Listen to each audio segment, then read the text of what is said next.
की लर्निंग, असली एसेट्स को पहचानो और उनको खरीदो। अमीर लोग इसलिए अमीर बनते हैं क्योंकि वो पैसे के लिए काम नहीं करते, बल्कि उनका पैसा उनके लिए काम करता है।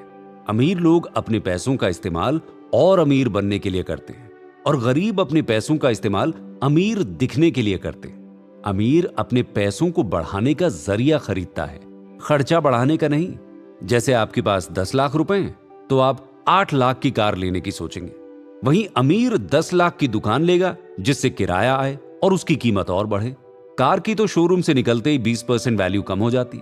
अमीर लोग अपनी पूरी इनकम को लग्जरी और लायबिलिटी में खर्च करने की बजाय कुछ पैसों को बचाकर हर महीने अलग अलग एसेट्स में इन्वेस्ट कर देते हैं। अब हम रॉबर्ट की कहानी पर वापस आते हैं। रिच डैड ने एक दिन लड़कों को बिठाकर यह समझाया कि अमीर आदमी एसेट्स खरीदता है और कम पैसे वाले लोग हमेशा एसेट्स एक्वायर करने के भरोसे लायबिलिटी खरीद लेते हैं। एसेट कोई भी वो चीज हो सकती है जो आपके वॉलेट में पैसे जोड़े, वहीं दूसरी ओर लायबिलिटी आपके वॉलेट को खाली करती रहती है।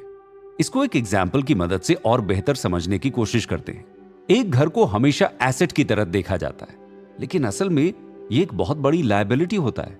एक घर खरीदने का मतलब होता है कि आपको पूरी जिंदगी काम करके हर महीने उसका लोन चुकाना पड़ेगा और हाउस टैक्स अलग से लगेगा, यानी कि हर महीने आपको अपने वॉलेट से इसके लिए पैसे देने होंगे। लोन पर लिए गए घर के आपको 2 नुकसान होंगे। पहला तो हर महीने आपको अपनी इनकम का एक बड़ा हिस्सा उसका लोन चुकाने के लिए खर्च करना होगा। दूसरा, आप इन पैसों को हर महीने किसी और एसेट में इन्वेस्ट कर सकते थे जहां से आपको प्रॉफिट होता।